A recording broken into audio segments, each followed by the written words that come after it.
South Asia has on various occasions been described as the most dangerous place on earth, primarily due to the nuclear-armed neighbours India and Pakistan. To add to this conundrum is the role of China, as a facilitator to the Pakistani position on international forums, and also the recurrent tensions which it has with India on the vexed boundary issue. While many a strategic thinker have indicated that a China-India military conflict is unlikely based on geopolitical and geo-economic circumstances, there remains a perceptible chill in relations despite the Prime Minister's recent visit to China. In Pakistan, the democratic process has led to a new Prime Minister and a party which has previously not held power in the fractured state. This episode attempts to provide an updated view of these developments in the prism of the Indian challenges. Hello and welcome to another episode of IIRIS Report. And in this report, we are looking at the impact of Pakistan's ties with China on Pakistan's relations with India, as well as the fact that Pakistan has a new leadership in place, having gone through the process of a most controversial election. But more importantly, there is somebody else at the helm of affairs in Pakistan, and people who are in the know are of the view Pakistan's army would still continue to call the shots. But an equally important dimension which we miss out on our discussions regarding India and Pakistan is the China factor. China is looming large in Pakistan's calculations with its economic bailouts, its investments in Pakistan, and for decades-long military and nuclear assistance to Pakistan, and how the China-Pakistan combined would pose a threat to India and its future. We have two experts. We have Mr. Anuj Bhardwaj, former advisor to the Cabinet Secretariat, and a man who is well informed on a lot of issues, including some of the technical issues which would only come out in his utterances as he goes along. And we have Mr. Zorawar Singh, who is a senior foreign policy expert at the Center for Policy Research and also an author, most recently, of a book on China. So Zorawar, for me, it's always been the China factor that really defines many issues in the subcontinent. There are a lot of people who tend to look at things from a very narrow prism, which is that if the Prime Ministers of India and Pakistan shake hands, then they think the Kashmir issue would be resolved. And if they have dinner together, then they feel that we're going to have open borders forever. And if they start engaging with each other on every few monthly basis, then I think they feel also there would be, to go back to a Nehruvian remark, no need for having armies. Are we reading too much into India's assumptions?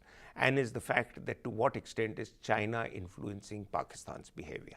So firstly, I think the latest elections have shown that Pakistan and its army have truly arrived at some sort of a new equilibrium where they can shape domestic politics, give the veneer of a democracy, remain behind the scenes, have their favorite candidate prevail over what was a very popular leader in Punjab, toss him into jail. So you see this extraordinary turn of events. I don't think anybody expected this level of the result to play out. So today we are dealing with practically the old players back in charge behind the scenes. How do you deal with that? So the China factor really comes in is that in this last 2 or 3 years, since 2015 particularly, the Chinese have made a big bet on Pakistan for geopolitical reasons. They saw India moving closer to the United States. They came out with a balance of power strategy, which was aimed at ensuring that Pakistan does not fall under the bus in these new changing alignments. Now, to some extent, they have succeeded in some of that, where the Indo-US relationship has not taken off to the extent that it possibly could have. The Indians have become more conscious of China's role in South Asia, and as a consequence, working to stabilize the relationship with the Chinese. Now, what has Pakistan got out of this? It's got $20 billion of Chinese money. Are those projects really going anywhere? Remains to be seen. But the real kicker, that what the Pakistanis had imagined, that China is going to be this bailout state where they're going to free ride for the next 20 years and transform themselves into this imaginary rising power, that is not going to play out. You do need a competent actors within Pakistan. They have not been able to do that. And I think also the Chinese are not stupid. They're not going to just pour in money into a loss-making bet. They are looking at Pakistan as a hedge and a signal to Washington and Delhi. As once that signal has gone and both sides, these other actors have recalibrated their geopolitical postures, the Chinese are going to look at the bigger game, and the bigger game involves dealing with a rising India. So we are seeing lots of twists and turns in this story. And well, yeah, thanks for actually weaving the picture with great clarity, as I would see it. But Mr. Bhardwaj, what really is worrying to us in India, and both to the security fraternity, to businessmen, to the citizens, is that it appears now that with the mainstreaming of many former terrorists into Pakistan's political life, there is another new veneer of respectability that Pakistan's establishment, which is the military, the judiciary, and even the politicians, have given to terror groups. And Imran Khan doesn't seem averse to sleeping with them. Am I wrong? You're absolutely correct. So the terrorists, which will now be operating not under the table but over the table, and it will be for all of us to see what they do in times to come. But more importantly, Imran Khan needs to set his house in order. Pakistan is in a big economic crisis. They have to get out of that. The only way out perhaps is going to IMF for another loan. So I feel that he has his job cut out. Zorawar, China is again a factor that figures in the IMF loan related discourse. The Americans are saying that we don't want that loan to be given to Pakistan to actually pay off the debt to China, because China, whatever money it invests anywhere, whether it's in Pakistan, more recently in Sri Lanka, as has come to light, 6.4% interest or whatever that Sri Lanka couldn't bear to pay, and which led to Sri Lanka having to hive off the Hambantota port to the Chinese. The same is the story with the Chinese investment in Africa. And the Belt and Road Initiative of the Chinese has also run into problems in Central Asia and Malaysia and elsewhere, in Myanmar, because of the Chinese ruthlessness in enforcing economic rules, as it were. Now, where does China really need Pakistan, and to what extent would this investment of China, which is $50 to $60 billion, and Pakistan's needs become teary-eyed with gratitude when you talk about that, but really in Indian calculations it's small money. But the fact of the matter is that if it's $50 to $60 billion over a 10-year period, where all do you see that money going into Pakistan? So the CPEC originally was precisely this number of 50, 60 billion, but it's the first phase has only seen about 20 billion so far already accomplished in or ongoing projects, mainly in the energy sector, power sector. The real kicker is going to be, if it were to play out in these special economic zones, industrial manufacturing industries, Chinese FDI coming into areas, because let's not forget one of the largest sources of Pakistan trade deficit is also with the Chinese. So can they circumvent that by the Chinese putting in more money seriously into this, which is not likely given the instability. Regarding the debt sustainability, if you look at the larger numbers, in fact Pakistan just released them, the irony is that the largest composition of its international debt is still owed to the Western development institutions, who've been frankly keeping Pakistan afloat for the last 60 years. They've had like dozens of bailouts even since the 1980 by the IMF. So China is in fact, contrary to our perception, not the player who will lose big if Pakistan sinks. The international Western institutions have a deeper stake because the balance sheets on theirs are much larger. So what I foresee is the IMF, which is the United States behind the scenes, and the Chinese are going to work out some sort of arrangement where they will keep this ball rolling. But the point is, do you solve the larger structural problem of Pakistan's domestic economy? That's the question for Mr. Bhardwaj, that what do you think would be Imran's immediate priorities? Certainly not having a one-on-one with Mr. Modi, who's already in an election mode. Well, he'll try to consolidate his position firstly, and whatever he has said earlier, he may have to undo by actual actions. His closest ally is China as on date, and he has to maintain good relations with China. CPEC is China's pet project. He has to ensure that that project takes off, and his priorities are very clearly laid out. So quite clearly, China is the big elephant in the room when you look at India's relations with Pakistan. Despite Pakistan having a new government which has come in after a controversial election, but more importantly, the actual players in Pakistan, the military establishment, will continue to hold the reins as far as the security dimension of India-Pakistan relations is concerned, and the military dimension has deep security ties with China and, interestingly, also with Washington. But more of that after a break.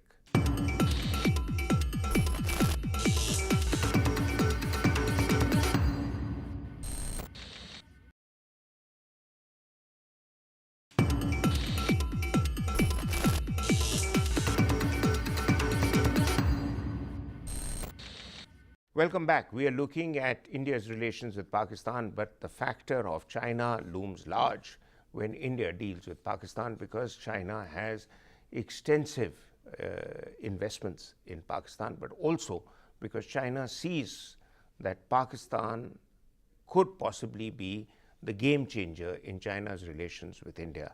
Zorawar.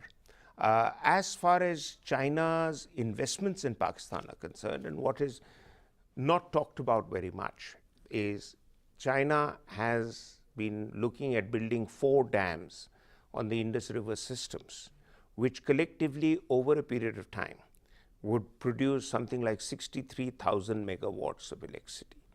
That is perhaps more than the electricity that Pakistan produces elsewhere with all its other hydro projects. It is also not planning to give much of that electricity to Pakistan, if any at all.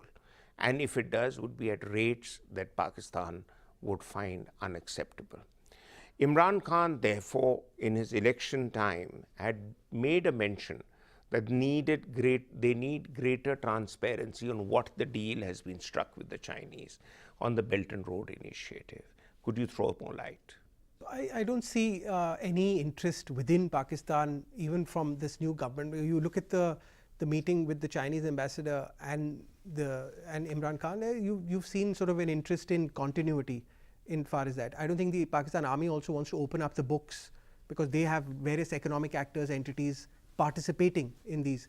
So the real possibility for any kind of transparency for these projects will come in some sort of a deal if the IMF and the Chinese were to come together and sort of, so I think the IMF is suggested that let's say the Chinese write off some of them or delay some of these repayments. Now, that's the IMF is asking for some very stringent conditions. Could you give us some of those? So typically what the IMF does in terms of bailouts is, I mean, we faced one in the early 90s, is you liberalize the economy, lower your fiscal deficits, lower public spending, privatization, the classic neoliberal playbook. Now, in Pakistan, I don't know if that particular prescription will make a problem even worse, because I think what they are suffering from is, frankly, not having a capable bureaucracy, technocrats, political accountability. So it's a systemic ecosystem which is simply not in place, and it's not in place because for 60 years you've had an authoritarian structure stamping down rent seeking, and frankly a privileged political economy. To ask those same actors to reform a system where they draw benefit from is asking for too much. So it can happen, but for this, China and the United States have to come together on a common ground, and I don't see them competing and in the process putting Pakistan under the bus. I don't see that happening. I think Washington and Beijing have a vital, that's the irony, frankly, for India, that your so-called strategic partner and your strategic competitor have common ground on Pakistan's survival and longevity. So whether they can truly come and make those changes, maybe not, but they're not going to impose costs on Pakistan. And if they do not, then you're going to see the can being kicked down the road and these sort of sporadic punctuated cycles of stability, instability playing out. And whether this government lasts its full 5 years or it's a 2-3 year cycle before the army changes its bets, gets in new players, because what is the primary interest of the army is diffusing crises and preventing the system from completely falling apart, where it has to come into the forefront and impose martial rule, because that would be not in its interest. It's exposed directly to the people. And that was a decision they took years ago. Yes. Several people in power, including General Mirza Aslam Beg, who succeeded Zia-ul-Haq, that the world prefers to have some kind of a democracy in place in Pakistan. And Mr. Bhardwaj, exactly the question I was coming to, that what is this obsession in India in trying to make Pakistan a mirror image of India and trying to make Pakistan a democracy, when the people of Pakistan repeatedly have always welcomed a coup, have never stood up against military dictators, barring aside an odd bunch here and there who were beaten to pulp. So the fact of the matter is that is the democratic model and the experiment that has worked in India, is that something that India is going to work harder to try and impress upon Pakistan, or should India be impressing upon Pakistan that any engagement with India would be on terms where we don't want to see terrorists in the driver's seat, where we don't want to see trade being scuttled even by small and medium enterprises, simply because there is this fear of the Indian economy completely sucking up the Pakistani economy. Where if you look at the model of China, China is a much bigger economy, but it still trades with India. Well, Pakistan and India have also been trading, but not to the extent they should. They have a potential of increasing it tremendously, but somehow that's not working out. One-to-one, India, Pakistan are always together, but when it comes to collectively, somehow they don't seem to see eye to eye. Now, as far as democracy is concerned, it's a long drawn-out process, and unfortunately, Pakistan has got used to another way of functioning, and those who have taken power with coup d'etat and other means, they have been enjoying these perks for so long that they do not want to part away with that. So, having said that, you're not going to see much change as far as democratic processes are concerned, and India will never be Pakistan and Pakistan will never be India. Well, Pakistanis would love to hear that. I don't know how many of Indians who still romanticize about what was the subcontinent before partition would be happy to hear that. But Zorawar, back to you. And this is another question which would have implications more for India than for Pakistan, and that is the trade war between China and the US. Both of them are big trading partners of India in as much as they are benefactors of Pakistan, right? But they will continue to keep investing in Pakistan because of their own strategic rationales, which are many, and many of them are contestable.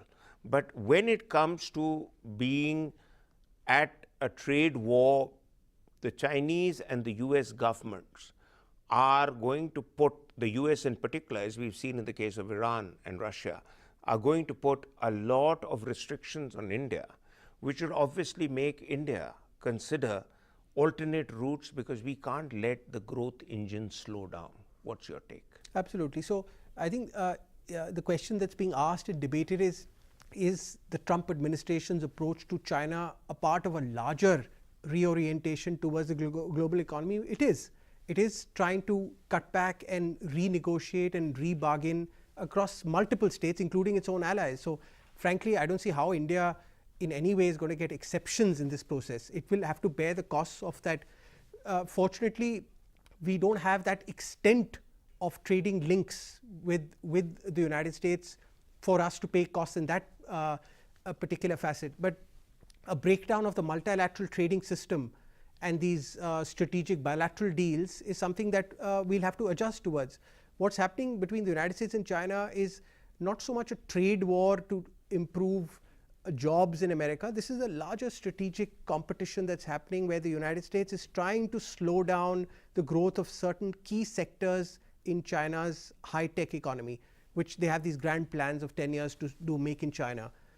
And you've seen even export controls now being proposed from the United States. So that's a much bigger game plan being played between them. Can India benefit from that particular trade friction? Maybe in some handful of primary sectors, agriculture, soybeans, for example, we've seen that. The real kicker possibly could be where some of these supply chains that get disrupted with China's participation start looking for new areas or new countries to plug in. Now, will India be able to fulfill or step up? It looking a little iffy at times, because we've seen most of the players who've benefited from China moving away from some of the lower end parts of the value chain have been countries like Vietnam, Bangladesh, Thailand, Southeast Asia. India has not benefited from those, partly because of problems in our own ecosystem, manufacturing, labor laws, etc. But if we can step up, we might find an opportunity where there are international investors who might want to see some industries being located to India as China's exports start facing higher costs into Western markets. Okay, great. So that was the big picture about the trade war between the US and Pakistan, US and China. But about Pakistan, short question, quick answer. It is argued that a stable Pakistan is in India's interests. But the military establishment, which claims they have more of Pakistan's interests in mind than India's, they do not encourage stability by getting into close relationships with trouble creators like terror groups. So is a stable Pakistan in India's interest, or a partially unstable Pakistan in India's interest? A stable adversary is always beneficial. So I will say that a stable Pakistan and the government there will augur well for India. Augur well for India. Yes, a stable how would you argue that for a bit longer? That will give us time to consolidate. But do you mean that if we have a stable Pakistan, there will be no firing on the LOC, there will be no terror attacks? In the last 1 year itself, or better part of this year, that more than 55 Indian soldiers of all types have been killed or heavily wounded for firing across the LOC. And tell me a time in history when there were less tensions on the border. Border tensions, border problems is an entirely different ball game, and that's going to continue, because historically India and Pakistan are going to be fighting and will continue fighting. So you are basically stability is in the sense that they will not be they will not press the nuclear button. Well, I'd like to take that argument a little forward, but I don't know if you're aware that in the 80s, when the brass tax crisis took place, a study was carried out by Stimson Center in America, and they had military advisors of both India, Pakistan, and ambassadors to both countries, and many other academics as part of the study. It's available with Stimson Center. And what really emerged, that in the event of a standoff, even like brass tacks, and which requires a lot of levels of deployments to take place, there was a reluctance on the part of the Pakistani military to consider seriously the nuclear option. So when we talk about the fact that if a little bit of escalation take place, Pakistan is going to blow us up, I don't think we are giving them their due in terms of their rational decision making. The military, I believe, in Pakistan is a very rational entity. It's the politicians in Pakistan that we need to watch carefully and not take their utterances so seriously that it leads us into a sense of panic or into a sense of lull. That's my take, because I personally believe that an unstable Pakistan is better for us, because they will continue to look after their own backsides instead of worrying so much about how to trouble India. But a lot of good inputs from you, Zorawar, and thank you very much, Mr. Bhardwaj. But I think this is a space we need to watch. Till our next episode, goodbye.